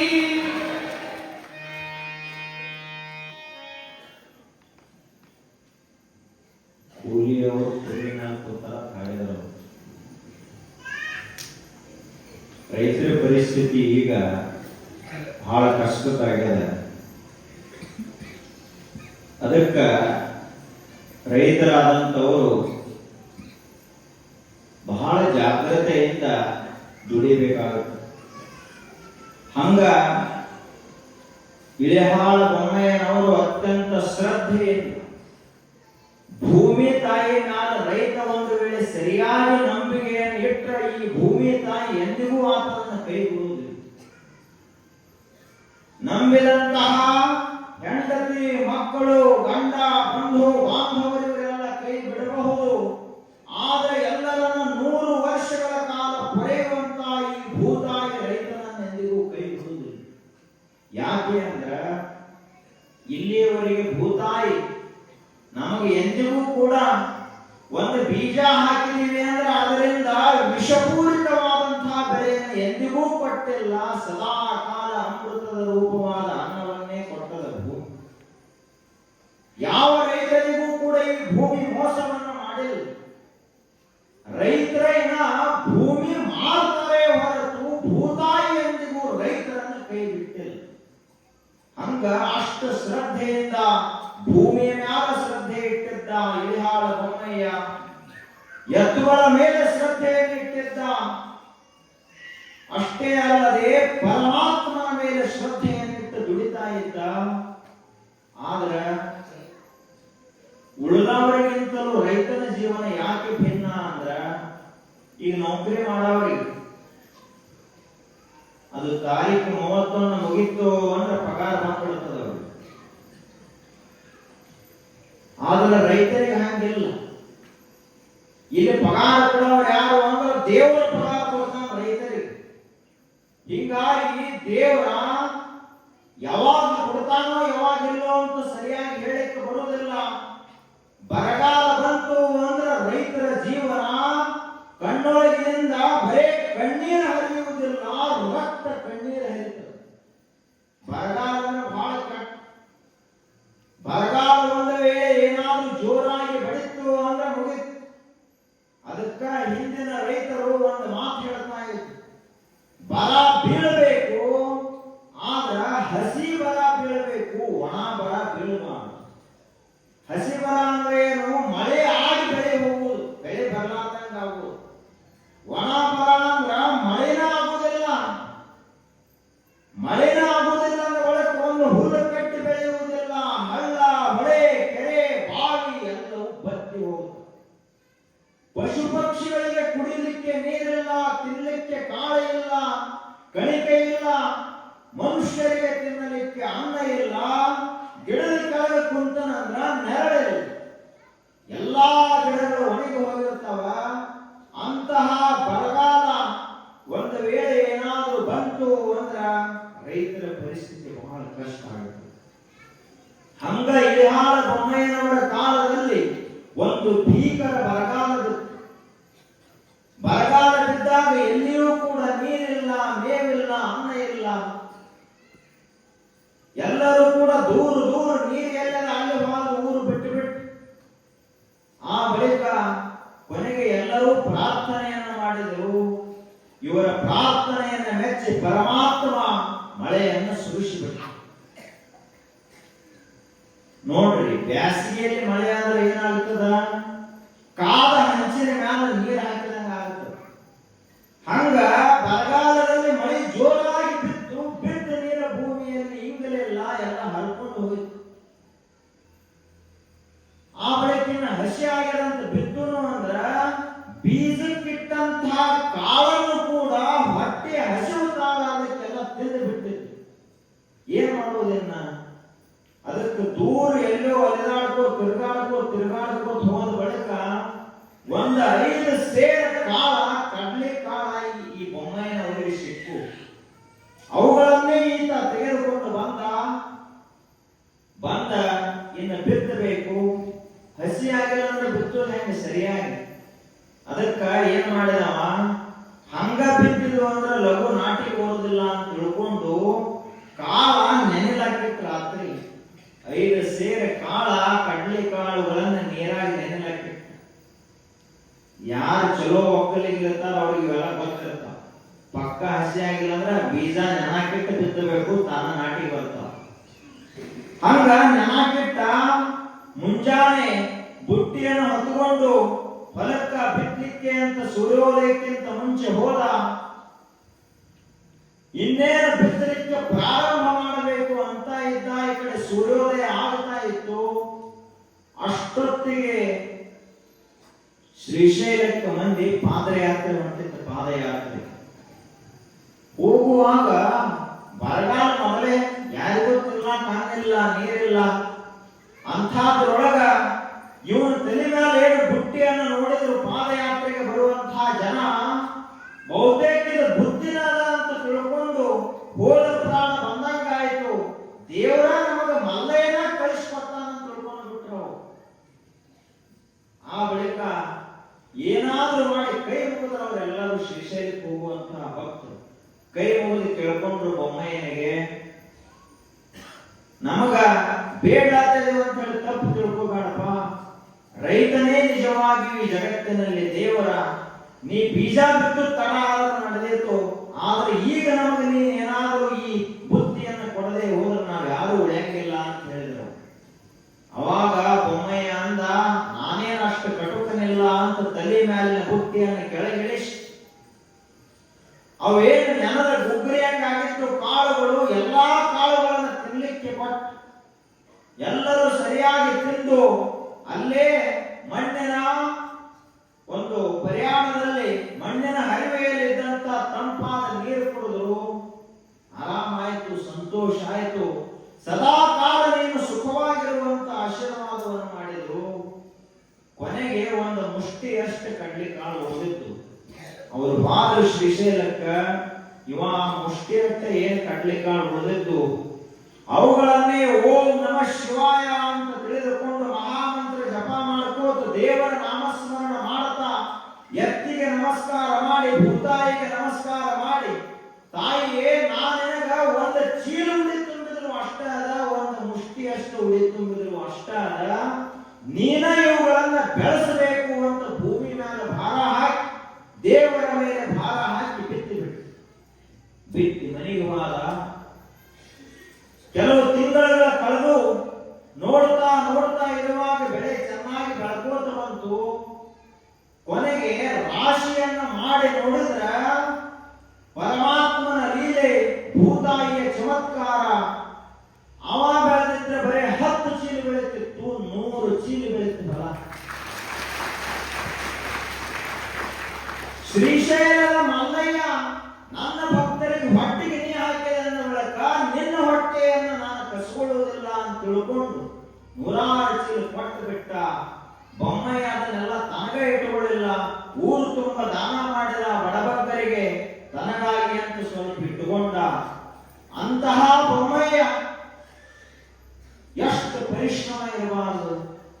ಒಕ್ಕಲಿಗಾಗುವುದಂದ್ರೆ ಸುಮ್ಮ ಕೆಲಸ ಅಲ್ಲದು. ಯಾರು ಸರಿಯಾಗಿ ಬೆವರು ಸುರಿಸಿ ದುಡಿತಾರಲ್ಲ ಅವರಿಗೆ ದೇವರ ಆಳು ಪ್ರತ್ಯಕ್ಷ ತಾನು ಒಲಿತ. ನಮಗ್ ಬೆವರು ಸುರಿಸೋದು ಕಡಿಮೆ ಆಗೈತಿ. ಈಗೀಗ ಪುಕಟ ಹೆಂಗ್ ಬರ್ತೈತಿ ನೋಡ್ತೇವೆ ನಾವು. ದುಡಿಬಾರದು, ನಾವು ದುಡಿಬಾರದು, ಮಕ್ಕಳು ದುಡಿಬಾರದು. ಆದ್ರೆ 21 ತಲೆಮಾರು ಕೊತ್ತು ನಂಗೆ ಕೊಡಪ್ಪ ದೇವರ ಅಂತ ಕೇಳ್ತಾರೆ. ಪ್ರಾರ್ಥನಾ ಮಾಡಿ ದೇವರಿಗೆ ಏನ್ ಕೇಳ್ತಾರ? ನಮ್ಮ ಮುತ್ಯಾಗ ಏನ್ ಆಗೈತೆ ಆಗಿ ಹೋಗ್ಲಿ ಕಷ್ಟ, ನಮಗ ಕಷ್ಟ ಬರಬಾರದು, ಮಕ್ಕಳಿಗೆ ಬರಬಾರದು, ಮೊಮ್ಮಕ್ಕಳಿಗೆ ಬರಬಾರದು, ಮುಂದೆ ಯಾರಿಗೂ ಬರಬಾರದು ನಮ್ಮಲ್ಲಿ. ಹಿಂಗ್ ಕೇಳ್ತಾರ. ಅವ ದೇವ್ರಂತ ನೋಡಪ್ಪ, ನೀ ಬಂಗಾರ ಆಗಮಿದ್ದಿ ಅಂದ್ರ ನಿನ್ನನ್ನ ಕಾಯಿಸ್ಬೇಕಾಗ್ತದ, ಒಲಿಬೇಕಾಗ್ತದ, ತಿಕ್ಕಿ ನೋಡಬೇಕಾಗ್ತದ. ಅವಾಗ 24 ಕ್ಯಾರೆಟ್ ಬಂಗಾರ ತಯಾರಾಗ್ತದ. ನೀನು ಕಷ್ಟ ಬರಲಿಲ್ಲ ಅಂದ್ರೆ ಶಿವ ಭಕ್ತನೇ ಆಗುವುದಿಲ್ಲ ಅಂತ ದೇವರು ಹೇಳ್ತಾರೆ. ಕಷ್ಟ ಬರ್ಬೇಕು ಜೀವನದಲ್ಲಿ. ಹಂಗ ಕಷ್ಟಪಟ್ಟು ದುಡಿಬೇಕು ಮನುಷ್ಯ. ಆದ್ರೆ ದುರ್ದೈವದ ಪ್ರಸಂಗ, ಬಹಳ ಜನ ಕಷ್ಟಪಟ್ಟು ದುಡಿಯುವುದಿಲ್ಲ. ಈ ಕಲಿಯುಗ ಅಲ್ಲ, ಹಿಂಗಾಗಿ ಯಾರು ಹೆಂಗ್ ದುಡಿತಾರಂತ ಅವ್ರ ಮನಸ್ಸಿಗೆ ಗೊತ್ತು. ಮಾಲಕರಿದ್ರು ಅಂದ್ರೆ ಚಲೋ ದುಡಿತಿರ್ತಾರ, ಮಾಲಕರು ಹೋದ್ರು ಅಂದ್ರೆ ಆಳುಗಳು ಏನ್ ಕೆಲಸ ಮಾಡ್ತಾವ ಹೇಳಕ್ ಬರುದಿಲ್ಲ. ಏನ್ ಮಾಡ್ತಾರೆ? ಕಸ ತೆಗೆಯೋದು ನೋಡಿರ್ತಿರ್ಲಿಲ್ಲ ನೀವು? ಅವ್ ಯಾವ್ದೊಬ್ಬ ಚಲೋ ಪ್ರಾಮಾಣಿಕ ಅಂದ ಹೊಸದಾಗಿ ಕೂಲಿ ಮಾಡ್ಲಾಕ್ ಬಂದಿದ್ದ ಅಂದ್ರೆ ಚಲೋ ಕಸ ಕೆತ್ಕೋತ ಹೊಂಟಿರ್ತಾನ. ಇವು ಹಳೆ ಆಳುಗಳು ಇರ್ತಾವ, ಹಳೆ ಕೂಲಿ ಆಳುಗಳು, ಅನುಭವಿ ಆಳುಗಳು. ಕಲ್ಲು ಹೋಗಿತಾರ, ಮಣ್ಣು ಹೆಂಟೆ ಹೋಗಿತಾರ. ಏನೋ ನೀನ್ ಮಾಲಕಗ ಅದೇನಿಷ್ಟು ಕೆತ್ತಿ ನಿನಗೆ ಏನಾದ್ರು ಮಾಲಕ್ ಕೊಡುದು ನಮ್ಮಷ್ಟು ಪಗಾರನ ಸುಮ್ಮ ಸಾವಕಾಶ ಎಲ್ಲಿ ತಂಬಾಕತ್ತೇನು ಸಾವಕಾಶ ಕೆತ್ತು ಏನಾಗಿದೆ ಹೋಗಿ ಇನ್ನೊಂದು ಅರ್ಧ ತಾಸು ಹೋಗೋದ್ರೊಳಗೆ ಮತ್ತೆ ನೀರು ಬಿಡ್ಲಾಕ್ ಬಿಡುದು ಅದ ಮತ್ತೆ ಇನ್ನೊಂದು ತಾಸು 2 ತಾಸು ಆದ್ರೊಳಗೆ ಮಧ್ಯಾಹ್ನ ಊಟಕ್ಕೆ ಬಿಡ್ತೀವಿ ಊಟಕ್ಕೆ ಬಿಟ್ಟಿವಿ ಅಂದ್ರೆ 3ಕ್ಕ ನಾವು ಕೈಯಾಗ ಮತ್ತೆ ಸಾಮಾನು ತಗೊಳ್ಳೋದು ಅಲ್ಲಿ ತಕ್ಕ ವಿಶ್ರಾಂತಿ 3 ಆತದ್ರಾಗ ಮತ್ತೆ 4 ಗಂಟೆ ಅನ್ನೋದ್ರೊಳಗಾಗಿ ಮತ್ತೆ ಏನಾದರೂ ನೀರು ಕುಡಿಸೋದ್ರೊಳಗೆ ಮತ್ತೆ ಬಿಟ್ಟು 4:30 ಆಗಿತ್ತು ಅನ್ನೋದ್ರೊಳಗಾಗಿ ಶಾಲೆ ಗಂಟೆ ಬಡದಂಗ ಹೆಂಗ ಹುಡುಗರು ಪಾಟಿ ಚೀಲ ಹೆಗಲಿ ಹಾಕೊಂಡು ನಿಂತಿರ್ತಾವ ಹಂಗ ಇವರು ಯಾವಾಗ ಹೋಗದ ಮನೆಗೆ ಹೋದೇನೆ ಅಂತ ಆಳುದು ಹಿಂಗ ದುಡಿದ್ರ ಭೂತಾಯಿನೂ ಒಲಿಯುವುದಿಲ್ಲ ಮಾಲಕನೂ ಒಲಿಯುವುದಿಲ್ಲ ದೇವರು ಒಲಿಯುವುದಿಲ್ಲ ದುಡಿಲಾದ ಪಗಾರ ಬರುವಂತಹ ಕೆಲವೊಂದಿಷ್ಟು ದಂಧಗಳದಾವ ಇವತ್ತೇನೋ ಕೇಳಿದ್ವಿ ಹೇಳಿದ್ರು ದುಡಿಲಾದ ಬರ್ತದ ಇವೆಲ್ಲ ಇಸ್ಪೇಟರು ಮಾಡ್ತಾರಲ್ಲ ದುಡಿಲಾದ ಗಳಿಸುದು ಬೆವರು ಸುರಿಸಂಗಿಲ್ಲ ಏನಿಲ್ಲ ಇವನು ರೊಕ್ಕ ಹಚ್ತಾನ ಅವರು ರೊಕ್ಕ ಹಚ್ತಾರ ಬರ್ತದ ಆದ್ರೆ ಇವನಿಗೆ ಬೆವರು ಯಾವಾಗ ಬರ್ತೈತಿ ಅಂದ್ರ ಯಾವಾಗ ಎಲ್ಲ ರೊಕ್ಕ ಹೋಗ್ತದಲ್ಲ ಅವಾಗ ಬೆವರು ಬರ್ತದೆ ಇವನಿಗೆ ಅದಕ್ಕ ನೋಡ್ರಿ ಧರ್ಮರಾಜನಂತಹ ಧರ್ಮರಾಜ 14 ವರ್ಷ ವನವಾಸ ಮಾಡಬೇಕಾಯಿತು ಬರೀ ಇಸ್ಪೇಟ ಆಡಿ ಅವನು ಇಸ್ಪೇಟ ಆಡಿದ ಆದ್ದರಿಂದ ನೀವೇನಂತೀರಿ ಪ್ರಾಕ್ಟೀಸ್ ಇರ್ಲಿ ಮರಿಬಾರದು ವಿದ್ಯೆ ಯಾವುದು ಅಂತ ತಿಳ್ಕೊಂಡು ಇವತ್ತು ಒಂದ್ ದಿವಸ ಸುಮ್ಮ ಆಡೋನು ಅಂತ ಹೇಳಿದ್ರ ಹುಡುಗರು ನಾವಂತೇವಿ ಹಡಗಿಗೆ ಎಲ್ಲಾ ಗಟ್ಟಿದ್ದ ಬರೇ ಒಂದ ರಂಧ್ರ ಬಿದ್ದಿತ್ತು ಅಂದ್ರೆ ಇಡೀ ಹಡಗಿಗೆ ಹಡಗ ಒಳಗೆ ಹೋಗ್ತದ ಹಂಗ ಕೆಟ್ಟ ಚಟ ಎಂದಿದ್ರು ಕೂಡ ನಮ್ಮನ್ನ ಮುಳುಗಿಸೇ ಬಿಡ್ತದ ಹೊರತು ಎಂದಿಗೂ ತೇಲ್ಸುವುದಿಲ್ಲ ಅನ್ನೋದು ಮರಿಬಾರದು ದೀಪಾವಳಿಗೆ ಲಕ್ಷ್ಮೀ ಪೂಜಾ ಮಾಡಿ ಲಕ್ಷ್ಮಿ ಅಂದ್ರೆ ಏನು ಚಲೋ ಆಗಲಿಪ್ಪ ಶ್ರೀಮಂತ ಆಗಲಿ ಅಂತ ಆಶೀರ್ವಾದ ಮಾಡ್ತಾರ ಇವ ಲಕ್ಷ್ಮಿ ಮುಂದೆ ಕುತ್ಕೊಂಡು ಇಸ್ಪೆಟ್ ಆಡ ಈ ಗಣಪತಿ ಬರ್ತದಲ್ಲ ಗಣಪತಿ ಕೂಡಿಸ್ತಾರ ಕೂಡಿಸಿ ಗಣಪತಿ ಅಂದ್ರೆ ಬುದ್ಧಿ ಕೊಡುವಂತಹ ದೇವತೆ ಇವರು ಗಣಪತಿ ಮುಂದ ಕೂತ್ ಇಸ್ಪೆಟ್ ಆಡ್ತಾರ ಅವನು ಗಣಪತಿ ಗೊತ್ತಾಗಬಾರ್ದು ಅಂತ ಹೇಳಿ ಇಸ್ಪೆಟ್ ನಡೀತೈತಿ ಕುಡಿದು ಗೊತ್ತಾಗಬಾರ್ದು ಅಂತ ಅವನು ಹಿಂದೆ ಹೋಗ್ಬೋದು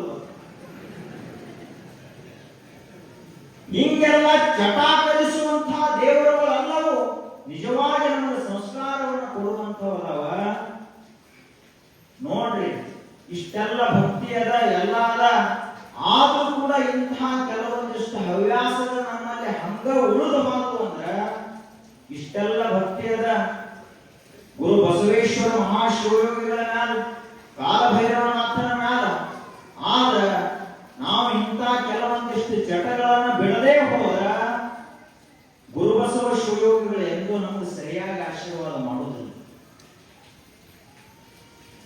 ಅವರ ಆಶೀರ್ವಾದ ನಮಗೆ ಸರಿಯಾಗಿ ಆಗಬೇಕಾಗಿತ್ತು ಅಂದ್ರ ಬೆವರು ಸುರಿಸಿ ನಾವು ಸಂಪತ್ತನ್ನು ಗಳಿಸಬೇಕು ಅಷ್ಟೇ ಅಲ್ಲದೆ ಗಳಿಸಿದ್ದನ್ನ ಸ್ವಲ್ಪ ದಾನ ಮಾಡಬೇಕು ದಾಸೋಹ ಮಾಡಬೇಕು ಪಾಪಿಯ ಧನ ಪ್ರಾಯಶ್ಚಿತ್ತಕ್ಕಲ್ಲದೆ ಸತ್ಪಾತ್ರಕ್ಕೆ ಸಲ್ಲದೆಯ ನಾಯಿಯ ಹಾಲು ನಾಯಿಗಲ್ಲದೆ ಪಂಚಾಮೃತಕ್ಕೆ ಸಲ್ಲದೆಯ ನಮ್ಮ ಕೂಡದ ಸಂಗನ ಶರಣರಿಗಲ್ಲದೆ ಮಾಡುವ ಅರ್ಥ ವ್ಯರ್ಥ ಕಂಡಯ್ಯ ಅಂತ ಹೇಳಿದ್ರು ನೀವು ಸಂಪತ್ತು ಎಷ್ಟೇ ಗಳಿಸಬಹುದು ಕೆಟ್ಟ ಮಾರ್ಗದಿಂದ ಗಳಿಸಿದ್ರಿ ಅಂದ್ರ ಆ ಸಂಪತ್ತ ಎಂದಿಗೂ ದೇವರಿಗೆ ಗುರುಗಳಿಗೆ ದಾಸೋಹಕ್ಕೆ ಬರುವುದಿಲ್ಲ ಅಂತ ಹೇಳ್ತಾರೆ ಯಾಕೆ ಅಂದ್ರ ನಾಯಿ ಬಹಳ ಚಲೋ ಅದರಿ ನಮ್ಮದು ಎಲ್ಲಿ ಹೊರಗೆ ತಿರುಗಾಡುದಿಲ್ಲ ಏನಿಲ್ಲ ಬಿಸ್ಕಿಟ್ ತಿನ್ನಿಸ್ತೀವಿ ಹೊರಗೆ ತಿನ್ನ ಆ ನಾಯಿ ಹಾಲು ತಗೊಂಡು ಕೂಸು ಅಭಿಷೇಕ ಮಾಡಿ ಅಂತ ಯಾರು ಹೇಳ್ತಾರೆ ನಾಯಿ ಹಾಲ ನಾಯಿ ಪುಣ್ಯಗಳಿಗೆ ಅಷ್ಟೇ ಅದು ಅಭಿಷೇಕಕ್ಕಲ್ಲ ಹಂಗ ಪಾಪಿಯ ಧನ ಇನ್ನೊಬ್ಬರದನ್ನ ಕಸಕೊಂಡು ಮತ್ತೊಬ್ಬರ ಆಸ್ತಿಯನ್ನ ಬರೆಸಿಕೊಂಡು ಮತ್ತೊಬ್ಬರ ಕಣ್ಣಲ್ಲಿ ನೀರು ತರಿಸಿ ಏನಾದರೂ ನೀನು ಸಂಪತ್ತನ್ನ ಗಳಿಸಿದ್ದಿ ಅಂದ್ರ ಅದು ದೇವರಿಗೂ ಸಲ್ಲುವುದಿಲ್ಲ ಗುರುಗಳಿಗೂ ಸಲ್ಲುವುದಿಲ್ಲ ಅದು ವ್ಯರ್ಥ ಕಂಡಯ್ಯ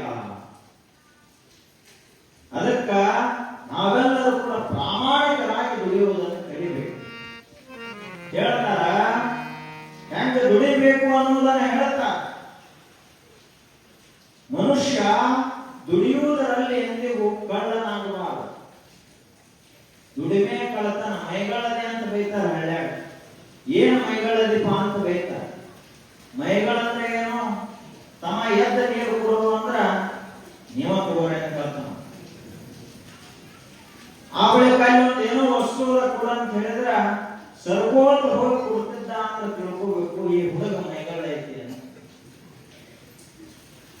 ಆದ್ರ ಪ್ರಾಮಾಣಿಕರಾಗಿ ದುಡಿಯುವುದನ್ನ ನಾವೆಲ್ಲರೂ ಕಲಿಬೇಕಾಗದ. ಅದನ್ನು ಇಳಿಹಾಳ ಬೊಮ್ಮೆಯನ್ನವರು ನಮ್ಮೆಲ್ಲರಿಗೆ ಕಲಿಸಿಕೊಟ್ರು. ಅಷ್ಟೇ ಅಲ್ಲದೆ ಈ ಅಪ್ರಾಮಾಣಿಕ ಜನ, ಬಹಳ ರೊಕ್ಕದ ಮೇಲೆ ಪ್ರೀತಿ ಇದ್ದಂತ ಜನ ಹೆಂಗಿರ್ತಾರಂದ್ರ, ಒಬ್ಬ ಬಡ್ಡಿ ಆಡೋ ಮನುಷ್ಯ ಇದ್ದ. ಬಡ್ಡಿ ಅಂದ್ರೆ ಏನು? ಚಕ್ರ ಬಡ್ಡಿ. ಅದು ದಿವಸಕ್ಕೆ ಎಷ್ಟು ಬಡ್ಡಿ ಆಗ್ತದೆ? 2 ದಿವಸ ಬಿಟ್ಟಲ್ಲ ಡಬಲ್ ಆಗ್ತದೆ. 4 ದಿವಸ ಆದ ಅದರ ಡಬಲ್ ಆಗ್ತದೆ. ಅವ ಏನ್ ಮಾಡ್ತಿದ್ದ? ಊರು ತುಂಬ ದೊಡ್ಡ ಸಾಹುಕಾರ ಜಿಪುಣ ಎಲ್ಲರಿಗೂ ಸಾಲ ಕೊಟ್ಟು ಬಿಟ್ಟಿದ್ದ. ಯಾರಿಗೂ ಕೂಡ ಬಡ್ಡಿ ಇಲ್ಲದ ರೊಕ್ಕನ ಕೊಡ್ತಿರ್ಲಿಲ್ಲ. ಅದೇನು ಬೇಕಾದಾಗಲಿ ಒಲೆಯಲ್ಲಿ ನೀರು ಹಾಕಿ ರೊಕ್ಕ ತರ್ತಿದ್ನೇ ಹೊರತು ಮುಗಿಸ್ಕೋತಿರ್ಲಿಲ್ಲ. ಅಷ್ಟು ಬೇಕಿತ್ತ. ಏನಾಯ್ತು ಅಂದ್ರ, ಒಂದು ಸಾರಿ ಮನೆಯಲ್ಲಿ ಏನೋ ಇರ್ಲಿಲ್ಲ, ಊಟಕ್ಕಂತ ಹೇಳಿ ಹೋದ, ಹೋಟೆಲ್ ಹೋದ. ಎಲ್ಲ ಸರಿಯಾಗಿ ಊಟ ಮಾಡಿದ ಬಳಿಕ ಹೋಟೆಲ್ ಅವನಿಗೆ ರೊಕ್ಕ ಕೊಟ್ಟಿದ್ದ, ಅವನು ಹೊಳೆ ಕೊಟ್ಟಿರ್ಲಿಲ್ಲ. ಆ ಬಳಿಕ ಅವ ಹೋಟೆಲ್ ಮಾಲಕರಿಗೆ ಅಂದ, 1 ಪೈಸಾ ಸಹಿತ ಕೊಡುವುದಿಲ್ಲ ನಾನು, ಇದೆಲ್ಲ ಬಡ್ಡ್ಯಾಗ ನಾನು ಊಟ ಆತು ಅಂತಂದ. ನಿಮ್ಗೆ ಏನ್ ರೊಕ್ಕ ಕೊಡ್ಬೇಕಾಗಿತ್ತ? ಆ ಬಡ್ಡ್ಯಾಗ ಹೋಟೆಲ್ ಹೋಗಿ ಹಣ್ಣಿನ ಅಂಗಡಿಗೆ ಹೋದ, ಅವನು ರೊಕ್ಕ ಕೊಟ್ಟಿದ್ದ. 2 ಡಜನ್ ಬಾಳೆಹಣ್ಣ, 2 ಡಜನ್ ಸೇಬು ಹಣ್ಣ ಎಲ್ಲ ಕಟ್ಸ್ಕೊಂಡ ಬಡ್ಡಿ ತಗೊಂಡ ಬಂದ. ಹಿಂಗ ಬಡ್ಡಿ ಆಡುವಂತಹ ಜನ ಅವ್ರಿಗೆ ಎಂದಿಗೂ ಸುಖ ಆಗಿಲ್ಲ ಜಗತ್ತಿನಲ್ಲಿ. ಅಕಸ್ಮಾತ್ ಯಾರೇ ಆಡ್ತಿದ್ರಿ ಅಂದ್ರ ಆ ಬಡ್ಡಿ ರೊಕ್ಕ ಎಲ್ಲ ತಂದೆ ಗೃಹಬಸು ಶಿವಗಳಿಗೆ ಒಪ್ಪಿಸಿ ಬಡ್ಡಿ ಆಡೋದು ಬಿಟ್ಟು.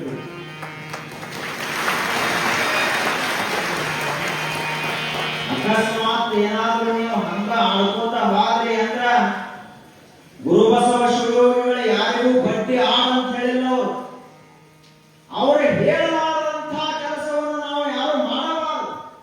ಅಂದಾಗ ನಿಜವಾಗಿಯೂ ಗುರುಬಸವ ಶಿವಯೋಗಿಗಳ ಆಶೀರ್ವಾದ ನಮ್ಮೆಲ್ಲರ ಮೇಲೆ ಆಗುತ್ತದೆ. ಹೇಳ್ತಾರೆ, ಮನುಷ್ಯ ಗುರುಗಳು ಹೇಳಿದ್ದನ್ನ, ತಾಯಿ ಹೇಳಿದ್ದನ್ನ ಎಂದಿಗೂ ಕೂಡ ಮೀರ್ಲಾಕ್ ಹೋಗಬಾರದು. ಹಿರಿಯರು ಹೇಳಿದ್ದನ್ನ ಮೀರ್ಲಾಕ್ ಹೋಗಬಾರದು. ಮೀರಿದ್ರೆ ನಮಗೆ ಯಾರಿಗೂ ಒಳ್ಳೆಯದಾಗುವುದಿಲ್ಲ.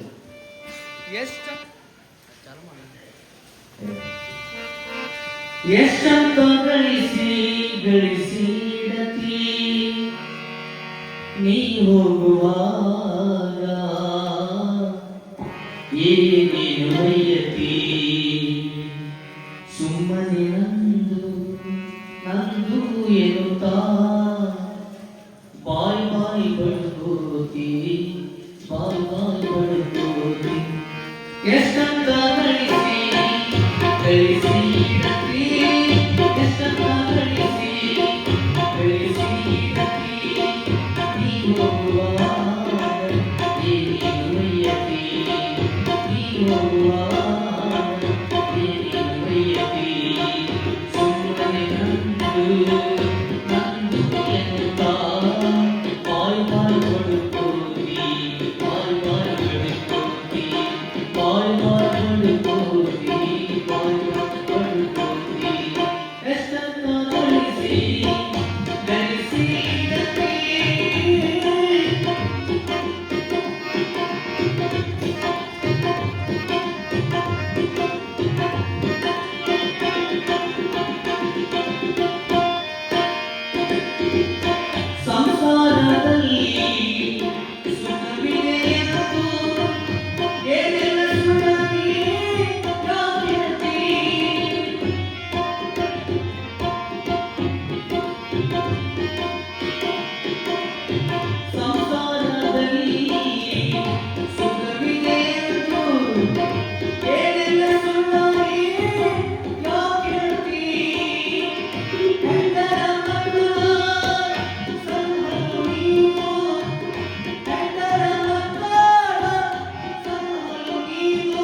ಗಳಿಸಿ ಬಹಳ ಅದಕ್ಕೆ ಅಂಟಿಕೊಂಡು ಕೂಡಬಾರದು, ಸ್ವಲ್ಪ ದಾನ ದಾಸೋಹ ಮಾಡಬೇಕು ಅಂತ ಹೇಳ್ತಾರೆ.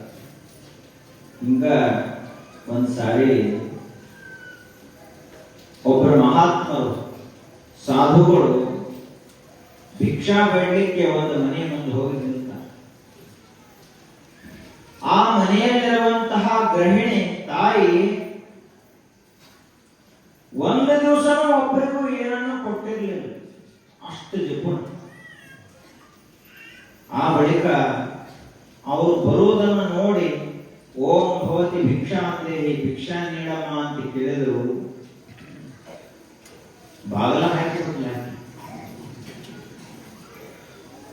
ಇದೇ ನಮ್ಮ ಕಿರಿಕಿರಿ ಬಂತು ಅಂತ ಬಾಗಲ ಹಾಕಿಬಿಟ್ಟು ಅವರು ಹೋಗಲೇ ಇಲ್ಲ. ಸಾಧುಗಳು ಮತ್ತೆ ಬಾಗಲ ಬಡಿದ್ರು, ಭಿಕ್ಷಾ ನೀಡಮ್ಮ ಅಂತ ಕೇಳಿದ್ರು. ಇದೇನ ಬಂತು ಅಂತ ತಿಳ್ಕೊಂಡು ಬಾಗಲ ತೆಗೆದ ಬಳಿಕ ಆ ಸಾಧುಗಳು ಒಂದು ಮಾತನ್ನ ಹೇಳಿದ್ರು, ಅದನ್ನ ನಾವೆಲ್ಲ ನೆನಪಿಡಬೇಕು. ಏನ್ ಹೇಳಿದ್ರು ಅಂದ್ರ, ನೋಡುವ ನೀನು ಅಕ್ಕಿ ನೀಡಲಿಲ್ಲ ಅಂದ್ರೆ ಹೋಗ್ಲಿ ಚಿಂತಿಲ್ಲ, ನನಗ ಒಂದು ಹಿಡಿ ಮಣ್ಣನ್ನ ನನ್ನ ಜೋಳಿಗೆ ಒಳಗೆ ಹಾಕ್ಬಿಡು, ತಗೊಂಡು ಹೋಗ್ಬಿಡ್ತು ಅಂತ ಹೇಳಿದ್ರು.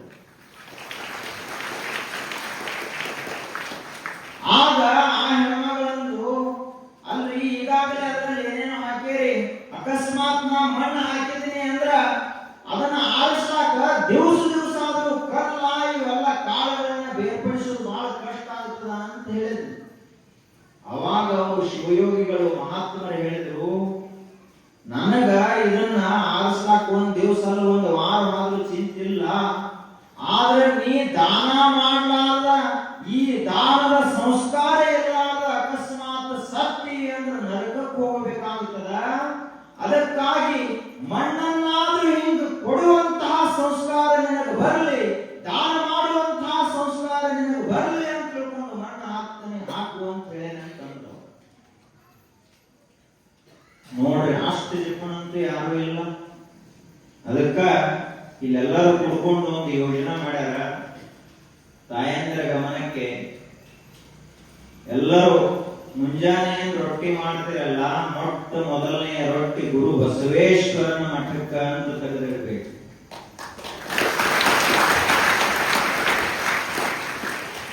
ಮತ್ತವು ಹಂಗ ಬಿಸಿ ಬಿಸಿದಲ್ಲ, ಒಣಗಿಸಿ ಮಾಡಿ ಸರಿಯಾಗಿರ್ಬೇಕು. ಸಾಯಂಕಾಲ ಅಕಸ್ಮಾತ್ ಮಾಡಿದ್ರಿ ಅಂದ್ರೆ ಒಂದು ರೊಟ್ಟಿ, ದಿವಸಕ್ಕೆ 2, ಅದು ವಾರಕ್ಕೆ 15. ಸೋಮವಾರ ಏನ್ 10 ವಾರ ಇರ್ತದ, ಅವತ್ತು ತನ್ನ ಮಠಕ್ಕೆ ಒಪ್ಪಿಸಬೇಕು. ಅದರಿಂದಾಗಿ ಇಲ್ಲಿ ನಿರಂತರ ಅನ್ನ ದಾಸೋಹ ನಡೀತದ ಅಂತ ಎಲ್ಲರೂ ಹಿರಿಯರು ಕುಡ್ಕೊಂಡು ಹಂಗೊಂದು ನಿರ್ಣಯ ಮಾಡ್ಯಾರ. ಆ ರೀತಿ ಇಳಿಹಾಳ ಬೊಮ್ಮನವ್ರ ಕಥೆ ಅಂತೂ ಕೇಳಿದ್ರಿ.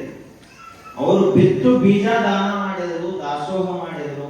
ನಾವು ಮನೆಯಲ್ಲಿರುವುದರೇ ಮಾಡೋಣ. ಅಷ್ಟೇ ಅಲ್ಲದೆ ದಿನಂಪ್ರತಿ ದಾಸೋಹ ಮಾಡಿಸ್ತಾ ಇದ್ದಾರೆ. ಒಬ್ಬರ 5 ದಿವಸ ಮಾಡಿಸ್ಯಾರ. ಅದರ ಸಲುವಾಗಿ ಎಲ್ಲರೂ ಜೋರಾಗಿ ಅವರಿಗೆ ಚಪ್ಪಾಳೆ ಹಾಕ್ತಾರೆ. ಮತ್ತೆ ಇನ್ನೂ ಮಾಡಿಸ್ಬೇಕಂತಾರ, ಆದ್ರೆ ಸಮಯ ಇಲ್ಲ, ಅವ್ರಿಗೆ ಅವಕಾಶ ಇಲ್ಲ ಅಂತ ಹಿಂಗೆ ತಿಳ್ಕೋಬೇಡಿ. ನಿಮ್ಮ ಮನೆಯಿಂದ ರೊಟ್ಟಿ ಬಂದ್ರೆ ಅಜ್ಜಾಗಿ ಮುಟ್ಟಿ ಹೋಗ್ತಾ ಯಾಕೆ ತಲೆ ಕೆಡಿಸ್ಕೊಳ್ತೀರಿ? ಎಲ್ಲರೂ ದಾಸೋಹವನ್ನು ಮಾಡೋಣ, ಶಿವನ ಕೃಪೆಗೆ ಪಾತ್ರರಾಗೋಣ ಅಂತ ಹೇಳ್ತಾ ಇವತ್ತಿನ ಸತ್ಸಂಗಕ್ಕೆ